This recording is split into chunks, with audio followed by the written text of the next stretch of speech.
Bonjour tout le monde, mon nom est Daniel Lafrance, bienvenue à un autre tutoriel After Effects. Ce que je vous propose comme tutoriel aujourd'hui, c'est de faire le tour du script Motion 2. Le script Motion 2 qu'on voit ici dans mon panneau est un script qui est distribué par montmograph.com. Le créateur, c'est Matt, son prénom, si je me rappelle bien. C'est un script qui n'est pas tellement cher, c'est pour ça que je vous en parle. J'aime beaucoup les scripts gratuits, mais ceux qui sont pas chers et qui sont utiles, ça vaut la peine d'en parler aussi. On a un script à 35 $ US ici qui nous permet de sauver énormément de temps dans nos animations. Puis ça, ben, si on gagne notre vie avec ça, c'est assez important. Alors, on va faire le tour de tout ce qu'on peut faire avec ce petit panneau-là ici, qui est tout petit, là, qui ne prend pas beaucoup de place, qui se met très bien dans notre agencement de fenêtres, puis qu'on peut utiliser là, intuitivement là, de toutes sortes de façons. Première chose que ça fait, c'est qu'on a des glissières qui sont ici qui nous permettent de changer l'interpolation entre nos clés d'animation. Ici, on a une animation linéaire là, de 3 paramètres sur chacun des calques. Donc, on voit c'est une animation qui est très ordinaire. Si on veut changer son allure, son interpolation, exemple, si je prends le premier calque en haut ici, je prends la position, qui sélectionne ici mes deux clés d'animation, et je décide de changer l'interpolation, ben on va voir que ça a changé quelque chose dans l'animation. On va avoir un départ plus lent, une prise de vitesse et une arrivée plus lente à la fin. Ce qu'on a fait avec ça, on le voit ici dans notre graphique. On a tout simplement ajusté la courbe où on a une vitesse qui se prend constante, où on a un pic de vitesse ici, et on va redescendre de vitesse de l'autre côté, et ça va se faire de façon égale. Si on veut le changer, exemple, on va resélectionner nos clés d'animation, puis là, on va pouvoir voir ce que ça fait en temps réel. Bien là, on voit que ma vitesse est beaucoup plus rapide et ça va revenir plus lentement de l'autre côté. Donc, c'est tout simplement pour ajuster notre animation. Puis là, on y va comme ça, puis on la regarde, puis on voit ce que ça donne. Là. Ça part, oups, et ça prend de la vitesse. Donc, ça, c'est une façon de travailler avec cette glissière-là. Maintenant, ce qui est intéressant, c'est que chacune des glissières est connectée à un type de curseur. On le voit, le rond ici, le carré. Puis si je reviens au départ ici, ça va être le losange qui va remettre tout simplement à zéro mes clés d'animation. Donc, si je ne suis pas content de l'animation que j'ai faite, j'ai juste à tirer ma glissière et l'amener au bout pour corriger ça, puis refaire mon animation si je veux. Les deux autres glissières, eux autres, ce qui est intéressant, c'est que je peux travailler indépendamment l'arrivée et le départ. Donc, si je m'en vais ici à 30% et que je m'en vais à 85% de ce côté ici, on va tout simplement voir là, que ça va partir plus rapidement et ça va arriver plus lentement. Si je vais voir mon graphique, bien, on voit que ma courbe est plus égale, mais est vraiment faite en fonction des glissières qu'il y a là. Donc, si je change ça un petit peu ici, on voit ma courbe s'ajuster au fur et à mesure que je fais mon changement. Et voilà. Donc, ça va être facile d'aller changer le type d'animation que j'ai pour donner exactement le look que je veux avoir dans mon animation. Chose intéressante, c'est que si je veux avoir exactement la même interpolation qui est là présentement, au lieu de le faire un par un, je peux prendre chacune des positions en sélectionnant toutes les clés d'animation et tout simplement venir cliquer ici sur les deux symboles au départ. Et je vais avoir une animation qui va être complètement identique. Donc, ça sauve énormément de temps plutôt que d'essayer de trapper la même configuration ou de copier les positions, de les coller une par une dessus. Ça nous permet de faire ça le plus rapidement possible. Donc, ça, c'est une façon. Maintenant, comme je vous disais, si on veut corriger tout ça, ça ne fait pas notre affaire. On va juste prendre la glissière du centre, ramener ça à l'interpolation linéaire, puis on peut recommencer notre travail si on a besoin d'autre chose. Donc ça, c'est les 3 glissières qui nous permettent de jouer avec l'interpolation entre les clés d'animation. Le deuxième item dans la fenêtre qu'on a ici, on a un bouton ici qui nous permet d'avoir la vitesse ou d'avoir la fenêtre pour les points d'ancrage. Comme vous avez pu voir, les curseurs ne sont pas disparus, il y a seulement les chiffres qui sont disparus. Donc je pourrais très bien continuer à animer, exemple, mon départ et mon arrivée, là, puis je pourrais tout simplement changer mon interpolation entre mes clés d'animation à partir d'ici. Mais la beauté, c'est que ça n'a pas touché, parce qu'ils sont indépendants, à ce que j'avais fait de l'autre côté. Donc, je peux modifier ici des animations sans toucher à mes chiffres qui sont de l'autre côté. Ça, c'est une chose. Maintenant, On a exactement le même résultat. Si on revient à 0 ici, on va changer nos clés d'animation. Le panneau qui est ici est probablement celui que je trouve le plus intéressant. Il nous permet de changer notre point d'ancrage de place et de le centrer parfaitement dans le milieu d'un calque.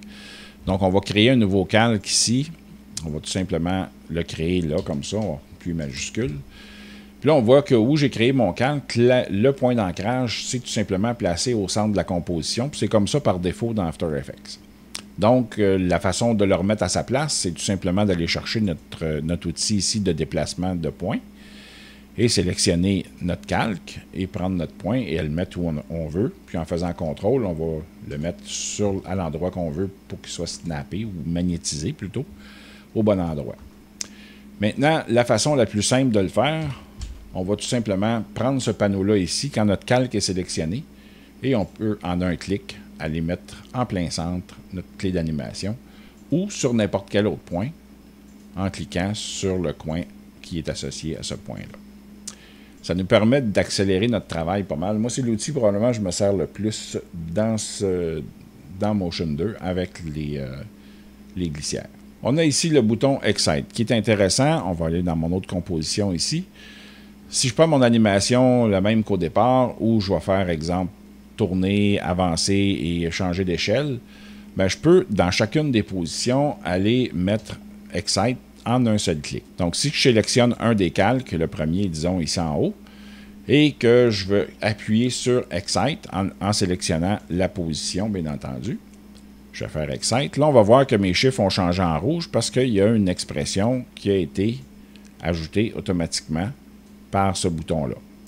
Et ça, ce que ça donne, c'est que ça me permet de faire rebondir avec un petit peu d'effet mon animation. Donc, pour faire un rebond, c'est extrêmement intéressant. Puis en plus, bon, on a du contrôle, parce que si on clique sur notre calque et on va dans Effet du calque, donc on a les contrôles qui sont ici. On a la position, au niveau de la position, on a l'overshoot ici, donc on va tout simplement augmenter ça ici pour vous montrer ce que ça a l'air. Et on va aller beaucoup plus loin là, à ce moment-là. Il va se promener, il va avoir une distance plus grande dans notre rebond. On va remettre ça comme c'était. Le deuxième paramètre que je peux ajuster, c'est le bounce. Plus je vais augmenter ça, plus mon rebond va être rapide. Donc, on va l'augmenter un petit peu ici pour voir la différence. Et on va avoir un rebond plus rapide. Et la friction, ben, si on augmente la friction, ben, ça va faire moins de rebond au bout de tout ça. Il va y avoir donc plus de friction qui va nous permettre d'aller chercher en plein l'animation qu'on a envie avec ça. Donc, on a les paramètres qu'on peut ajuster. Puis, comme vous pouvez voir ici, ce sont ajustés sur la position. Donc, ça me permet d'aller mettre sur un autre paramètre, exemple la rotation ici. Je vais appuyer sur Excite. Je vais me retrouver avec les paramètres ici qui sont disponibles aussi pour la rotation et qui sont à des ajustements différents. Donc, en démarrant l'animation, je vois ici que mon calque va aussi rebondir dans sa rotation. Puis là, ça me permet d'ajuster aussi, de mettre plus de rebond, exemple, plus d'overshoot. Donc, il va tourner beaucoup plus à la fin. Comme ça ici. Et voilà.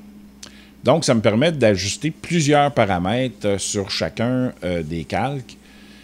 Puis de créer une animation complètement différente à chaque fois. Donc, c'est pas mal intéressant. Puis ça évite, puis ça, c'est avec seulement 2 keyframes qu'on réussit à faire ça. Pour avoir une rotation à rebond dans le même genre, j'aurais plusieurs clés d'animation que je devrais ajuster une à la fois pour que ça soit beau, ensuite de ça, de la durée, etc. Donc, ça nous permet, encore une fois, de sauver pas mal de temps. Donc, la prochaine fonctionnalité, ça s'appelle Blend, qui est le deuxième bouton ici. Ça nous permet d'assouplir nos trajectoires. Disons que ma trajectoire ici, j'aimerais qu'elle soit un petit peu assouplie. Pour au lieu de prendre mes poignées de Bézier, puis de défaire mes courbes, puis de changer la position de ma courbe, je vais tout simplement prendre ma position ici et appliquer Blend. Ce que ça va faire, Blend, c'est que ça va changer la trajectoire en gardant la même courbe. Je vais le voir ici, si je le mets un petit peu plus élevé. Bien là, on va voir que ma courbe est beaucoup plus douce. Ça va aller adoucir cette courbe-là en gardant exactement la même forme. Je peux ajuster la précision après ça ici en bougeant tout simplement le curseur ici. et ajuster l'endroit aussi où ça va passer.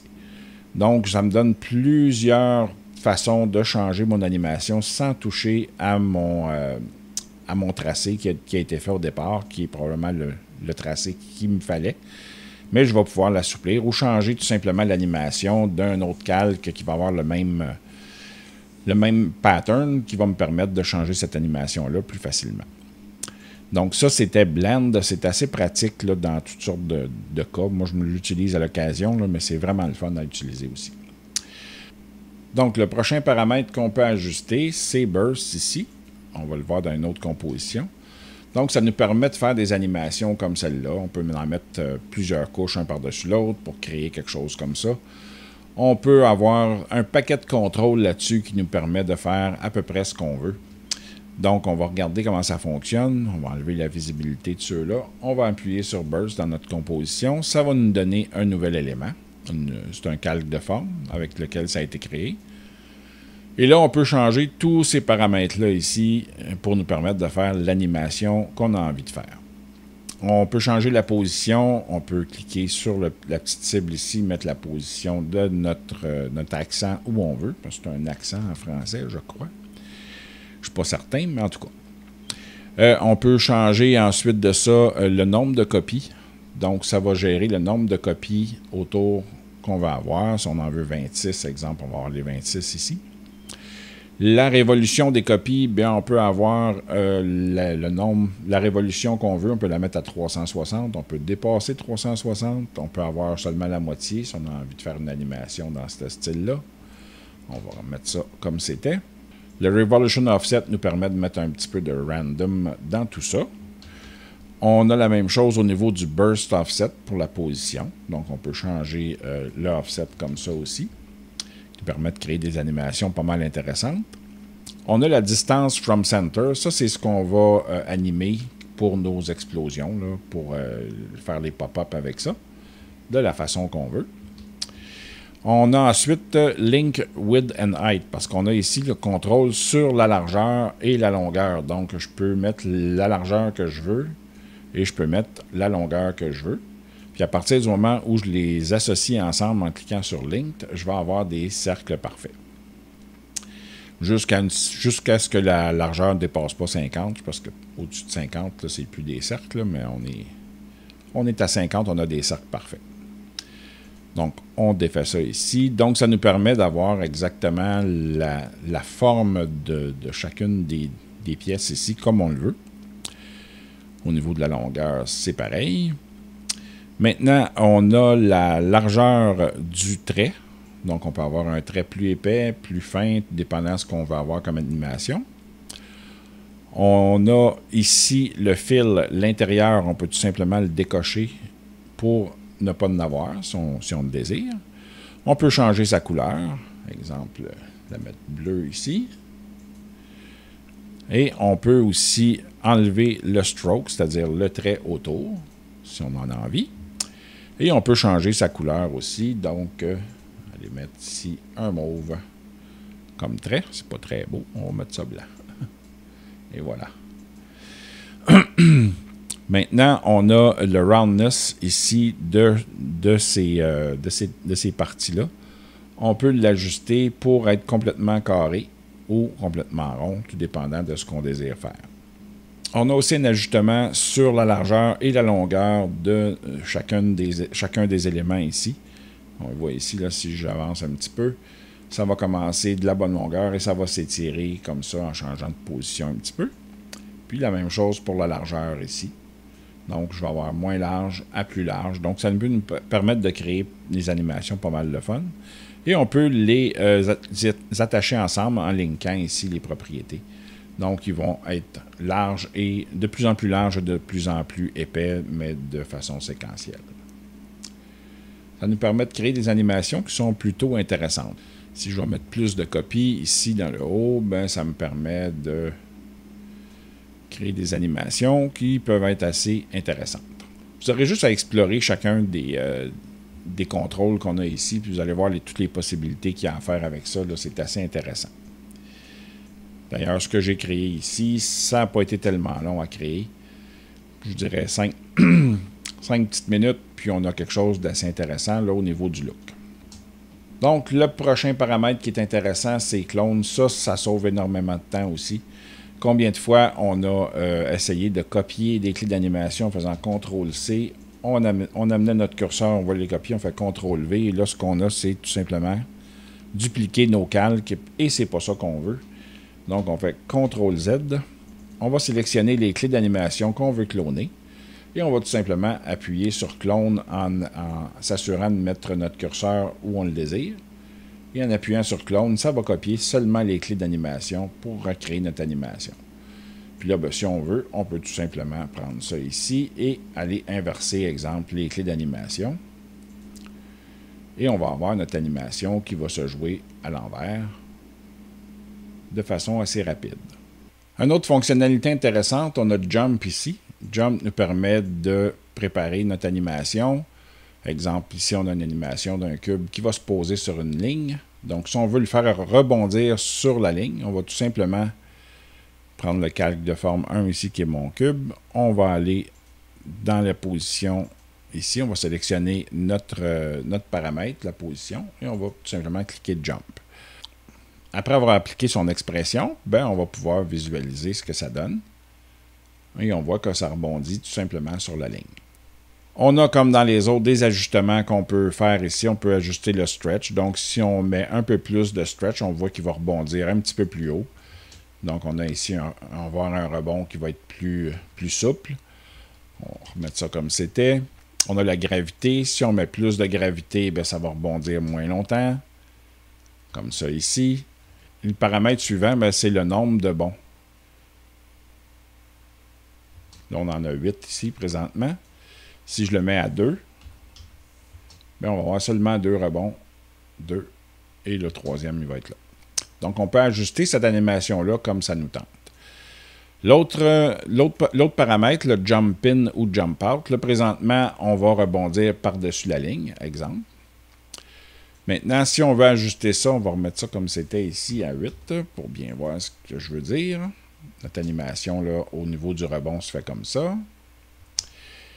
Et si je changeais la position d'arrivée ici, tout simplement l'amener en dessous de la ligne, bien, je pourrais avoir un autre style de rebond en faisant Jump Out.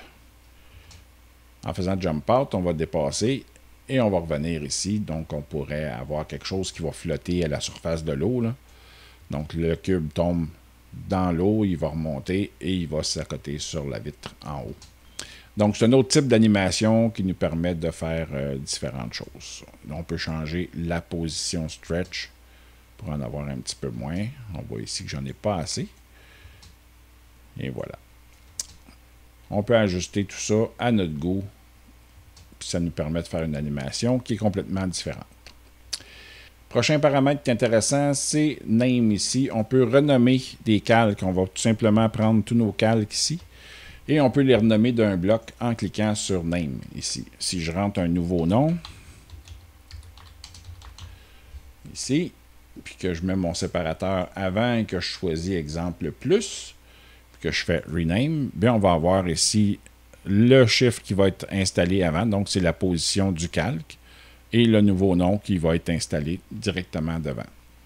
Donc, pour faire du batch renaming, là, ça nous permet de classer nos calques de façon intéressante. On revient en arrière. Maintenant, on va tout simplement regarder aussi le nul en même temps, vu qu'on a 4 calques qui sont animés.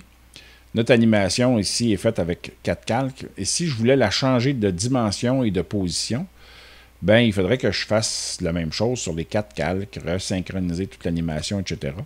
Ce qui est intéressant avec nul, c'est que je vais tout simplement sélectionner mes calques ici.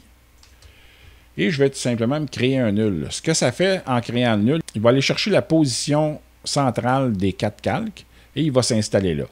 Et là, ce que ça me permet de faire, vu qu'ils sont déjà toutes parentés avec, c'est de changer la position de mon animation sans jamais rien changer à mon animation. Je peux même changer sa taille. Exemple ici. Et je vais avoir exactement la même animation avec la taille tout simplement qui a changé. Et là, je vais pouvoir changer sa position encore une fois. Et ça me permet d'être beaucoup plus versatile. Si j'ai animé un logo, exemple, en plusieurs pièces, puis je veux le changer de place ou de dimension dans l'écran, bien, ça va se faire facilement avec ça. Bien entendu, le nul, exemple ici, si je fais CTRL Z, ou tout simplement l'enlever, tiens, regardez l'animation là. Donc le nul, si je sélectionne aucun calque, ben, je peux me créer un nul en plein centre de ma composition et l'utiliser, puis son point d'ancrage va être centré aussi. Donc c'est une façon de se créer un nul rapidement, là, si on en a besoin, en sélectionnant rien du tout. Donc c'est un autre item très pratique que je me sers. Le prochain, l'orbite. L'orbite, c'est très intéressant pour une raison bien simple. C'est que si je veux que mon cercle tourne autour de mon cube que j'ai ici, bien, tout ce que je vais faire, je vais tout simplement prendre le cercle ici, qui est mon cercle ici, et je vais faire orbite. Et là, ce que ça fait, c'est que ça a placé mon cercle. Il est disparu présentement parce que je n'ai pas nommé de calque encore. Je vais aller ici à ma position Orbit Target et je vais sélectionner mon calque de forme 1. Et là, mon cercle est venu s'installer là. Si je fais avancer mon curseur, ben là, je vois que mon cercle tourne autour tout simplement de mon carré. Et il va le faire dans le temps comme ça, à cette vitesse-là. Là, je peux ajuster à ça, bien entendu, la vitesse. Si je la coupe de moitié, ben ça va tourner beaucoup moins vite autour. Je peux ajuster la distance de l'orbite, donc plus près ou moins près de mon calque, tout dépendant de ce que j'ai envie de faire. On va allonger ça un petit peu. Et voilà. Et je peux positionner aussi le départ de ma rotation. Présentement, il est par défaut en haut ici, mais je pourrais l'amener tout simplement à 90 degrés là. Et là, commencer à le faire tourner autour à ce moment-là. Et je peux changer la direction, si je veux, de ma rotation, tout simplement en cliquant, en enlevant le crochet ici, et je vais avoir ma rotation dans l'autre sens. On met ça comme c'était. Maintenant, ce qui est intéressant, c'est que si j'anime mon calque ici, ben, ça va suivre tout simplement l'animation. Je vais y aller avec la position ici. Je vais amener je vais changer mon curseur de place et je vais amener ma position là. Et ça me crée une clé d'animation. Et là, quand je fais tourner mon calque, il va tout simplement tourner autour, peu importe la position que mon calque guide va avoir. Donc ça aussi, c'est assez intéressant. Je vous dirais que je l'ai utilisé à quelques reprises dans des travaux que j'avais à faire. Maintenant, quelque chose de pas mal cool, c'est l'application Rope ici, là, avec le bouton. J'ai l'animation de plusieurs calques de forme là, qui vont se changer de position. Mais là, si je veux attacher ça avec des cordes, ben, j'ai tout simplement à choisir, exemple, 2 calques de forme ici. Je vais tout simplement cliquer sur Rope. Là, il n'y a rien qui a changé à l'écran pour une raison simple, c'est que j'ai un arrière-plan. Et Rope, par défaut, va s'installer comme dernier calque en bas de la liste. Donc, on va tout simplement le remonter ici en haut du background pour pouvoir voir la corde. Puis là, ce qui est intéressant, c'est qu'on peut faire toutes sortes de choses avec cette corde-là. Là, si on voit, là, si je regarde mon animation, on va descendre ici, puis là, on voit que la corde va tout simplement suivre les 2 carrés et s'adapter à l'animation parce qu'ils sont parentés ensemble, ici avec les petites expressions qu'il y a là. Alors, on a la longueur de la corde qui est à 100%. On peut la rapetisser. Exemple, si je ne veux pas que la corde touche aux 2 blocs, ben, je peux la mettre comme ça aussi, puis elle va être toujours garder la même distance. Il y a la cadence. La cadence, c'est pour animer l'entrée ou la sortie, soit d'un côté ou de l'autre, pour aller rejoindre l'autre cube, exemple. On va mettre 150. L'épaisseur de départ et d'arrivée, ben, c'est pour donner un look différent. On peut augmenter l'épaisseur du départ et de l'arrivée de façon indépendante, donc on peut donner un look différent à chacun. Le lissage, bien, si on prend un look un petit peu plus épais, bon, si on veut mettre un petit peu de flou autour, on va tout simplement mettre un peu de lissage pour mettre un peu de flou autour. Et voilà pour les paramètres qui sont ici. On peut changer la couleur interne et externe. On va encore donner un petit peu de largeur. Là, si je change la couleur interne, exemple, pour un bleu, on va voir que la couleur interne, ça va me donner une espèce d'impression de tuyau. Là, ça va être dégradé un petit peu. Donc, ça peut être intéressant comme look aussi. Donc, ensuite, je peux attacher n'importe quel calque de forme avec n'importe quel. Donc, je veux attacher celui-là, exemple, à celui-là. ben, je vais tout simplement cliquer sur Rope, monter ça au-dessus de l'arrière-plan. Et voilà, c'est attaché. Et je vais faire la même chose, disons, avec le calque de forme 2 ici, ou plutôt le 3. Et celui-là. Et on va faire Rope. On va monter ça au-dessus de l'arrière-plan. Et ainsi de suite, on va pouvoir créer notre design, un plexus à notre goût, comme on le veut, de la façon qu'on veut. Puis ça va tout simplement s'animer en même temps. Ça va être parenté et ça va suivre. Ça nous donne pas mal de paramètres à ajuster. Donc on peut faire les designs qui nous plaisent de façon assez rapide puis facile. Parce qu'installer un segment entre deux comme ça, le parenter, ajuster sa longueur, etc., ça peut être assez long pour chacun, quand on a, surtout si on a une animation complexe avec beaucoup plus de calques. Là, ben, ça peut devenir fastidieux assez rapidement. Donc ça aussi, c'est intéressant. On va passer au suivant, au Warp. Le suivant, ben, j'ai une animation aussi qui est tout simplement linéaire, de mon cube qui change de place de gauche à droite. En appliquant Warp à la position, je vais tout simplement cliquer dessus ici. Là, je viens de voir la différence que ça fait. Là, mon Warp, lui, va tout simplement étirer avec le mouvement mon cube. Donc, il va l'étirer. Et voilà. Donc, il va l'étirer, puis ça va donner une animation plus intéressante encore. Ce qui est intéressant, c'est que je peux ajouter plus d'un effet pour ma position ici. Exemple, avec la position puis le Warp. Si je vais ajouter à ça le Excite, exemple, on va refaire le pré-rendu.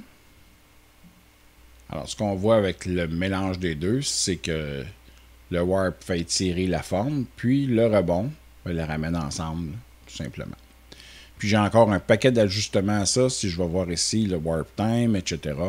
Donc, j'ai mon intervalle en secondes, j'ai le nombre d'échos, j'ai l'intensité initiale, l'atténuation. Je peux travailler avec tous ces paramètres-là. Si je ne veux pas avoir ma forme trop érodée, je peux tout simplement l'enlever ici.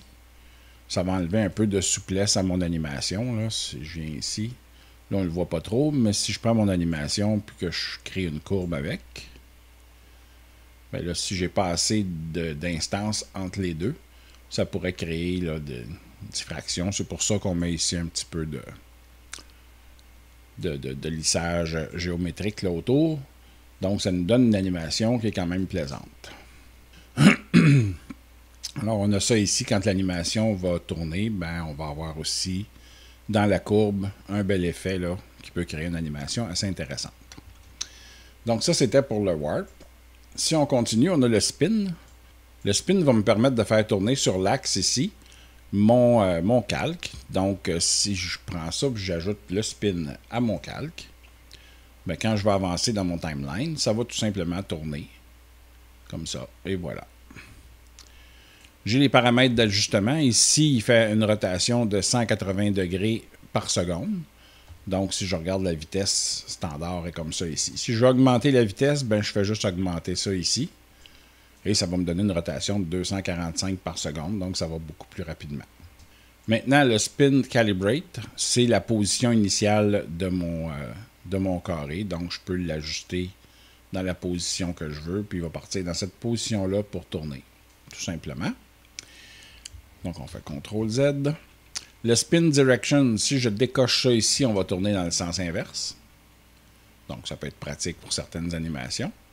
Et on peut mettre à Off, tout simplement. Si on veut que ça commence et que ça arrête en quelque part, on a tout simplement à animer ça. Donc, ça peut être assez utile aussi pour l'animation de roues ou d'autres choses comme ça, là, qui peut être long à animer là, si on veut le faire rapidement. Ensuite, on a Stare. Stare, ça nous sert à aligner un calque sur un autre pour qu'il le regarde en tout temps. Donc, si on prend notre calque numéro 4 ici, pour qu'il regarde tout le temps dans la direction du cube, on va tout simplement aller cliquer sur Stare. Et dans le Target ici, on va tout simplement aller mettre le calque de forme 3. Et là, on voit qu'il vient de changer de position. On va ajuster sa rotation, si je veux qu'il le regarde toujours dans ce sens-là. Exemple, je vais le mettre comme ça, 90 degrés. Et là, peu importe où mon autre calque va aller, l'autre va toujours le suivre et le regarder comme ça.